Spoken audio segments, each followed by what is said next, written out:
Yo, Icon Nation, what it is, man, it's your boy Yerdy G. I'm ready to talk some good hunt. It's your boy Nick White. It's your boy Jalen Tyler, let's get it. And this is another episode of the Toxic Icon Podcast. And tonight, we got a few different special guests. We got the lovely people of the Dark Corner Hunt. Straight out of Reno, Nevada. How y'all doing, guys? I'm chilling. Keeping it creeping. Appreciate you all for hopping on with us. It's been a long time coming. We've really been working to put this thing together, so we're glad we could get it out tonight. Thanks for having us. Thank you. So before we get into the conversation, could you guys just go by, one by one, introduce yourselves and tell us what you guys do at your hunt? Yeah. So I'm Evangeline Mariah. I'm the CCO of Dark Corner, also a talent director, and I wear a lot of hats, but yeah, basically anything creative. And yeah. Cool. Mm-hmm. I'm Ryan Casal, best well known as Castle. I am both the lead for the street actors and I'm a 3D artist for the hunt. Yep. And I'm Zach Clark. I'm the director of technical operations for the hunt and the studio. Awesome. So when did your hunt start? 2022. Yeah, 2022. Okay. Yeah. So, that was our first year. 2023 was our second year, and it doubled in size our second year. So that's really cool, man. We don't get to tap in with the West Coast hunt community as often, being here in the Midwest, and so I think it's cool to hear about what hunts are brand new and starting out on the West Coast out that way. Yeah, we got a few out here. We're the largest indoor hunt. There's currently two that consist in Reno. We got Andelin Farms out there that we farm with a lot. They're really cool people. But we're considering ourselves to be the most interactive as far as theme and actors go. I like that. We feel so disconnected from the West Coast haunt scene in general, because a lot of it's the big time amusement parks on the West Coast, like Horror Nights and Six Flags and a lot of the LA stuff. So I feel weird in Nevada, in the middle of nowhere with our haunt. I forget we're on the West Coast. Yeah. Yeah. Yeah, but we've had a good reception, and our haunts are very immersive. So as a guest coming through, you're actually living a storyline. We've been world building with our first year. We extended it in our second year, and it all takes place in the city of Dark Lane. And so we've had a story thread that has been continuous through both years. And so we've had several people who saw us in the first year and came through the second year and commented on the fact that they love how yes, thank you. So that the storyline was evolving each year. Okay. And see, the fact that you said it's doubled in size, that speaks volumes to the way you guys work and also the value of the hunt itself. Yeah, well, also the venue we were in gave us more space, so that was the main reason why they liked what we did in year one, and so they gave us a little more space in year two. So we're actually in the National Bowling Stadium in downtown Reno. They filmed. Have you ever seen that movie Kingpin? With Woody? It's an old school. What year was that? Oh, yes, with Woody Harrelson. Yeah. It's where they filmed Kingpin, buddy. and that's where our haunt is located, downtown Reno. Yeah, I'm the old one out the bunch. To give you an idea of scope, it's the National Bowling Stadium. They have 78 lanes of bowling side by side. And we only inhabit not even a quarter of that space. Yeah. It's actually cool. One of the rooms that's a bar upstairs was actually built for the World Fair. However long ago that was. 1910. Yeah, 1910. Wow. Yeah, so we've got a cool VIP lounge that we have access to, and it's a lot of walking, but it's pretty cool because we can tell a more extended story now. Mm-hmm. And I think that's pretty cool just to elaborate on stories, because with your haunt having a backstory, I can speak for our haunt. Our haunt has, I think our haunt is more based on themes, different themes going throughout the entire show versus one continuous story that you can build off of, all the way through. So what exactly is you guys' backstory at Dark Corner? So do you know the lore? Do you know the lore of Park Lane and Reno and stuff? I'm not from Reno, Nevada. I'm actually from Long Beach, California. Yeah, I know. Okay, well, our haunt actually started. Our two founders, Dustin Ring and Holly Spar. Dustin did home haunts for decades, and his haunts got more and more elaborate and more larger. And it was always a dream of both of them to open up a haunt. And Holly is a very well known local artist here in town. And we had they tore it down, but we had a very old school 1970s style mall called Park Lane. And in its last days, it was mostly deserted and it was creepy. Mm-hmm. It was creepy AF. It was just, so we built on that because people who've lived here in Reno a long time, ours is Dark Lane and that mall was Park Lane. And even some of the iconography, like we have clocks and we have information kiosks and everything. And it uses some of the same imagery from that mall. So it's kind of nostalgic to our immediate region. Mm-hmm. And then we built a story and it's just been, getting bigger. And we're telling the story and it's evolving through. The Dark Lane Mall is in the city of Dark Lane. And this year, our Dustin, the mall owner, the mall had hit hard times. And so he decided to bring in some plants and make a botanical garden, which is what the actual Park Lane Mall tried to do. But he brought in plants that were carnivorous and would attack people. And their venom would turn them basically into zombies. Mm-hmm. And so building on pandemic and plague themes and, twisting the zombie genre around a little bit to fit within that, the pandemic we just all came out of, but having it plant-based where these semi-intelligent plants are doing this. Yeah, we were super inspired by a lot of the popular shows that are... that everyone loves right now, like The Last of Us and stuff. Yeah, it made me think about that with the clickers and bloaters. That's my favorite show. Yeah, we were inspired a lot by that, like that whole mall scene, and then Park Lane Mall. So we were like, let's do it. And because the bowling stadium has that mall vibe, that's the direction we ended up going for year 2. And next year, we're just going to continue to evolve this plague that's taken over the town of Dark Lane. Yep. And that infection has spread and it's going to get worse and worse. Yep. Yeah, so it's cool. So part of the stuff that we had is we actually rebuilt like a full food court. And there's parody names and stuff like that. And then it transferred into a whole cool plague world.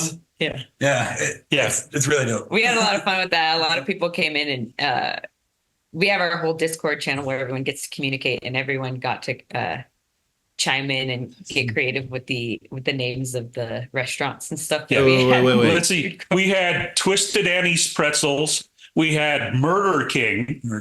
Blood Julius. Pet Parts.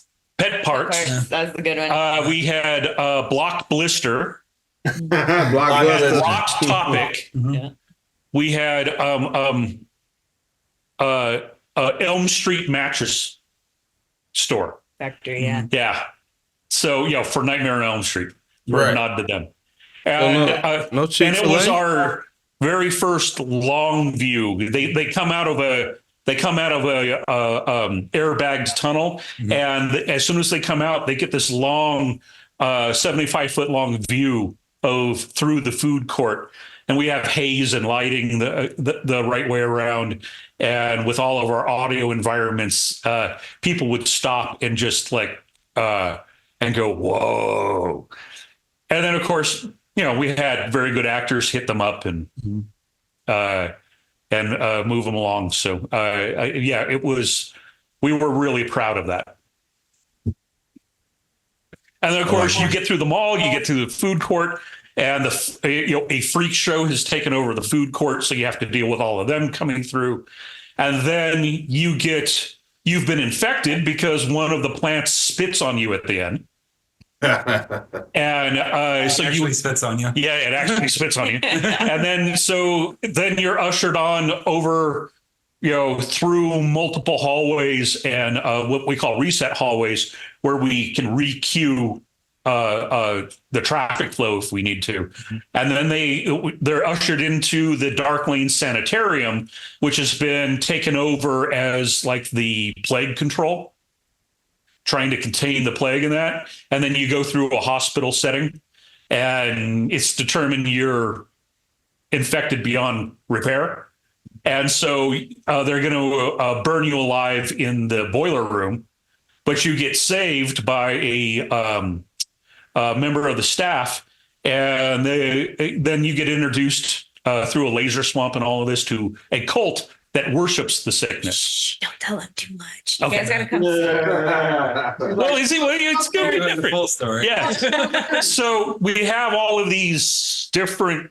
We've got a mall element, and we've got like dark elements, and we've got a freak show element, and then a hospital element, and then a swamp and a witch's cabin, and a whole cult element to it. Yeah, it's cool the way we've all intertwined the storyline throughout, and the way we continue to tell people the storyline while they're walking through, so that they don't forget what's going on. And when people leave, like they know, they're excited. They all know the story. So yeah. We even had one of our people who's she's a producer at the PBS station here in town. She made a whole newscast in the Dark Lane world that we played, talking about the shadow plague, and even the articles that she showed on the screen are actually written as articles talking about the plague. Mm-hmm. And so, we worked hard to do that world building with our customers as they came through. Yeah. Okay. So it seems like you guys put in a lot of work as far as just creating this immersive world in terms of making people feel like they're in it. Yeah, planning, it starts in like the February to March area. Evangeline can talk a lot more on this, but we only take like a few months break, just like during the holidays, so everybody can kind of get their minds back on track. Actually, our two co-owners are on vacation right now because it's the only one they're going to get. Yeah, we all need a vacation. Right. Yeah. But also Transworld. Do you guys go to Transworld? Yes, we do. We will actually be at Transworld. We're taking the whole crew there again this year. So we'll be there. So we'll get to meet you in person. That's like our mini vacation too. Yes. Okay, so are you guys dealing with what we deal with right now in terms of withdrawal? Oh yeah. Well, we didn't. Our takedown crew was working through the end of November. And so in December, we actually didn't, our core group, our core management team didn't really take a break because we started planning for the next year. And, we have things like contracts, all of the operational things to deal with. Mm-hmm. And then I'm still cleaning fog machines, and I'm still, we're still doing maintenance on some of our effects and things like that. And then come February, we hit it hard again, moving it through and getting ready for the next year. Yeah, I think that's a big, misconception. It's not just during season that we get, but we also partner with some of the events around the city. Like we did this like Italian festival where we got to go dress up as clowns. There was like a Friday. Yeah, horror clowns. Yeah, horror clowns. Yeah. It's always fun scaring people when they don't expect it. For our hunt, we used to do the Mardi Gras parade here in St. Louis every year. With Mardi Gras being the second biggest one in the country, we used to always do that every year. We don't do it anymore, but we definitely got, some outreach opportunities and things like that. And to kind of piggyback off what we were talking about in terms of withdrawal, we're experiencing that too.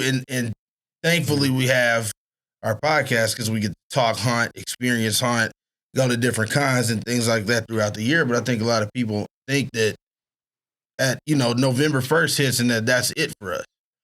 But that's just not the truth. It is continuous. It goes all year long. Right. Like I include my character effects for the 2024 season. So right. Involving like AI too. It's pretty cool. Oh yeah. We're involving AI a little bit more. So in that the hunt? So that if you come through, some of our effects won't be the same. If you come through twice, the effect might do something different for you. Okay. So are you guys like more of a animatronic hunt, or is it more actor based, or is it like a variety? It's totally actor based right now. I think one day we want to get all the big bad animatronics that we see all the time. But yeah, we'll get there. Okay. Yep. We're only our second or now third year, so So yeah. And we have Zach. Zach's amazing. Like, this is the tech genius right here, this guy. So we're so happy that we found each other and we got to merge for the 2023 year, because we had so many things up and running and like running so smooth, like way more smooth than we could have imagined. If we wouldn't have had you, Zach, like we wouldn't have been. Yeah, Shout I out to joined in Zach. May. Right. Shout out Zach, the tech genius, tech god. Yeah, well, I'm the old guy in the group, so Hey, that we have that in common. I'm the old guy. yeah. Well, see, there you go. There you go. Yeah, my daughter who runs our lobby, and she runs the queue line. She manages that. She recommended I come down and get involved, and I volunteered, and now it's a full-time gig. like There we straight go. up, it has speaking- improved tenfold because he's been here. Like, you give this guy a wire and he could probably make you a car.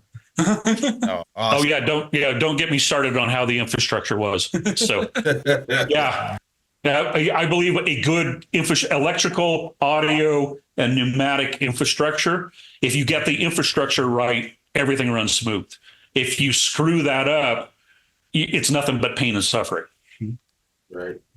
So how long have you guys all been acting? I'm curious. I have watched some of you guys. Oh man, I was waiting on that one. Yeah. So Here we go. I need to refresh.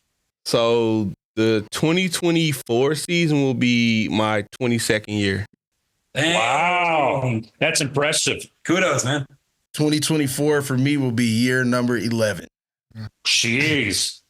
And for me, this year will be my 8th season. I started when I was in 2016. Wow. Nice. So we got some lifers. Yeah, that's cool. Yeah, I started when I was 14 years old. It's one of those things, Did you man. bounce around a lot to different spots, and then you found the one that you're like, there's nothing else like this? Well, or yeah, I mean, to me, I had to work my way up from like where I am now. So like, because I started as like a regular actor, and I was like a zombie at first, and then I became like, I was good. They like recognized how good I was, so they promoted me to sexually. They said, "Would you like to be sexually?" I said, "Sure," and then I was nervous at first, but then I got it, and then I did that for like 3 years. I became a clown, and then I wanted to be outside because that's like the final step, an icon. So then that's where I've been. For me, it was Yeah, I've been like an icon for like the past 2 years now. So okay, so big. That's Castle's domain. Castle. Yeah. Favorite position is the best, and I will never deny that. Oh, wait. You have to you have to be good at what you do to be out there on the streets. Like, if you're not See, getting those like genuine deep scares, you have to at least be that's an issue. See, like, amazingly. I feel like when it comes to the outdoor acting, it's not. We had a guest on a few episodes back that she said It's not that you have to be so amazing, but you just have to be a different actor. You have to be able to interact and deal with the general public every night. I don't think people realize how much outdoor acting is really just interaction for, 6-7 hours a night with the general public. You have no idea what you're going to get. And so we don't know what our crowds are going to look like when we walk out there. And by the end of the night, we could either be all smiles or we could be ready to throw this shit in the trash and go home for the night. Like we just don't know. For you guys and for Castle, like as street actors, do you find yourself bouncing off of all of the other street actors and kind of I don't want to say doing the same thing, but do you guys end up like imitating each other, or do you feel like you see what someone else is doing, you're like, I don't want to do that, that's their thing, I want to do my own thing? Like, do you ever- Yeah, so there's a lot of setups involved. So it's okay. You remember the movie Drumline where they said one band, one sound? So with us, I can literally not see Nick or Jalen, but I'll know where they're at. And then we set each other up a lot. So in particular, Nick is a chainsaw guy. I dislike props totally. And I move like an old person. So I walk the entire night. But once I get up on you, I start twitching. I start crawling on the ground, everything. It's all about I roam our haunt to, make sure everything's okay. When we have, a drunken disorderly, I'm usually the one who has to, deal with them. If we have people with mobility issues, I'm the one who escorts them through. I walk 10 miles plus a night, a performance night. I actually kept track of it and was averaging 8 to 11 miles a night. And you're talking about setups, and I got to tell this story because I really like it. I'm not acting. I'm just walking around, and I'm wearing a tool vest, which is what I wear when we're in build. And all I'm wearing is a little half skull mask, right? And I carry around a shock stick, so it's basically like a paddle prod. And you know them. They were at Transworld. And I don't speak to anybody unless I have to. And we have elevators. You come into the lobby and you get taken up to the 5th floor, and then you have to walk down to the 4th floor to do. We have different levels, and we have people in the elevators taking people up and down. They're in character. They're making them uncomfortable in such a tight space. And I would frequently have to ride the elevators. And so one of our guys, Pugs, he and I just ad-libbed. Shout out Pugs. Yeah, shout out Pugs. He's our resident clown. He's actually trained in clowning. But so I walked in, I follow a group in, and they didn't know I was there. So I'm not saying anything. I'm just staring people down. And he's doing his bit. And right as the elevator got to the 5th floor and the doors started to open, I took the shocker, I touched it to his chest and triggered it. And he went, and like he had no bones in his body, collapsed. And people were, and the first comment we ever got is, did he just kill that guy? And they would have to like step over him to get out or like go around him. And it became our bit. And that's we did when you're all the time. And that just set the tone for the people. Yep. It was great. I always say, like, if we had a really good night outside, because darkness, I don't know how it is in Reno for you guys, but in St. Louis, it is literally in September, nobody. And as soon as the calendar says October, you would have thought it was Halloween night all the way through, and then the weekend before Halloween, double that, right? So for me personally, I call it being in the pocket. If all of us are out there and we're all feeding off of each other, the chemistry is there, we were definitely in the pocket. And a lot of those bits kind of come from improvisation. That's where a lot of our stuff comes from. We don't really go out there with a game plan at all. We just know our characters and we want to execute. And it's really just improvisation once we get out there. Yep, and a lot of trolling. Yeah. Oh, yeah. Because we're not just scaring. We want to make you laugh, too. Yep. We're going to entertain. That's fair. Yeah, to go off what you guys were saying about the whole like line acting and stuff. I am forgetting the name of the haunt, but there's a haunt that posts a lot of videos on like acting tips and stuff like that on YouTube. And someone clarified line acting as like liquid acting, where you have a character, but you're changing your attitude based on every customer and every other actor out there. And I was like, the way I like to see it is like, you're always going to have those high school kids that are like messing with you and stuff like that. And they're always fun to mess with. But then you have that, like that big dude that just doesn't want to be there. So my favorite thing to do is just like, kind of do like what the street clowns do, just mess with people. Just, make fun of them, walk like how they're walking. I like to use air horns a lot. So just kind of catch them off guard and stuff. This guy is so quick. You're one of the most quick-witted people I've ever met. And it's like, you're so innocent, just like you wouldn't expect it. But once he gets into character, I'm like, damn, Castle, like relax, like let him breathe, give him a moment. Yeah, but Castle's a big guy, and so he looms over people, and that's great. It gets them uncomfortable early, and we want them uncomfortable. Once you put that costume on, it's a completely different world. Oh, it really is. It's like straight up a different mindset. Yeah. Oh, for sure. Right. Oh, yeah. Got to the point there. You can tell we had people. We foster a lot of local artists in our community to get involved in that, and we had some people who were really shy to start out with. Oh, that's my favorite. My favorite is watching those actors that come into auditions so quiet and reserved, and they don't know what they're getting themselves into. And then once they're immersed in the environment, and they go to our monster boot camp, and then they after like the first weekend, they just light up, and then by the last weekend, they're totally different people. Like that's my favorite thing to see. And that's anytime we have new actors coming in, I'll try to tell them as messed up as it may or may not sound, you have to not be afraid of looking goofy. Yeah. Because that's essentially what we're doing. We're entertaining. We're in costume. None of these people know what you look like at the end of the night when everything comes off. You have to be okay with getting out of your shell. Do you remember what you felt like in your first? Did you ever have to audition? Did you guys have to audition? Yeah, we had to audition. Oh, I was nervous. I was like, I had never done anything like that before, and I was just, my main concern was like, okay, I just hope I make a good impression. Just do whatever to make sure that they remember it. And then I did, and then I got an email like a week later saying, that I made it. You're hired. And I was relieved after that. So I was like, it was very. I'm 6'1".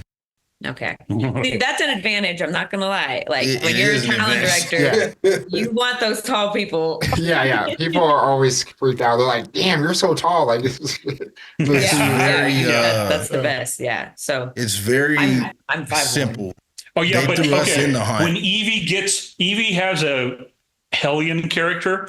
I've been playing my same character for the past how long has it been? I mean, I've been scare acting in general since I was born. My family, we had home haunts growing up. And then as soon as I turned 18, I went to Universal Studios and auditioned. I ballsed up and I was like, it's time. And I showed up and I actually got it. But that was in 2013. So I did 2 years at Horror Nights, 2013, 2014. And then shout out Horror Nights. Yeah. And they had me in the pool. So I was bouncing around all the time.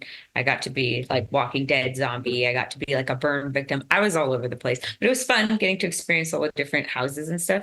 But then I found my home haunt after that, which was the Queen Mary's Dark Harbor. That was my home haunt for 4 or 5. How many years was I there? I don't know. I got to do the math, but that was my home haunt, and then moved to Reno after the pandemic. And Queen Mary's Dark Harbor is no longer a thing. Now it's Shocktoberfest. I mean, I've been playing this demon character. I call her Dorothy. I completely transform. I've been playing her for at least 7 years now. But I'm the totally different person. Okay, when Dorothy comes into our VIP lounge and starts nibbling away at people's ankles. Oh yeah. You get people who are sitting there, they got a drink in their hand and they're having a good time and they're talking, and then all of a sudden Dorothy comes up and starts tapping on their foot. And they look down and they can't get away fast I enough. don't actually touch people. Let me say that. Okay, I never touch anyone. Figure of speech. I think the It's best all way to about the explain her improvisation character of is the character. imagine the girl from The Ring, Oh, but like that's it. Oh man. super ADHD. Oh yeah, and she just drank a case of Red Bull. Yeah, so Okay, guys. What was your guys' like favorite characters you played? Favorite character that I've ever played is the pig character that I play right now. Jalen, what's yours? Mine's a clown because that's what I am right now. I started as a zombie, but then I became a clown, and I absolutely love it. You know, just like it just fits, and then I've grown into the character and so, and then people just like they don't mess with clowns. Oh yeah, I wear silicone. I love masks. I've always that's what I've always worn. They're just I'm used to it, and so I like how they look, and they're more realistic. Yeah, and then I'm a doll now. I started as a zombie, then I changed to a clown, and now I'm a doll. So there's an interesting progression there, and you know, we will definitely have to hop back on with you guys so we can talk more, because this was awesome, and we know that we'll be able to see you at Trans World in a couple of months, so that's exciting. We can't wait to meet y'all, and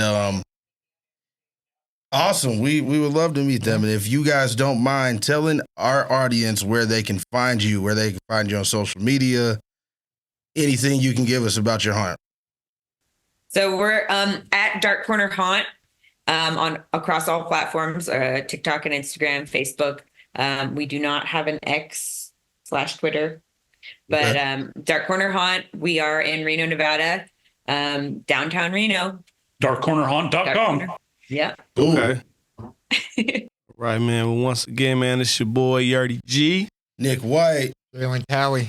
And our special guest, Dark Corner Haunted House. And this is another episode of Toxic Icon Podcast. Please subscribe, and as always, stay toxic.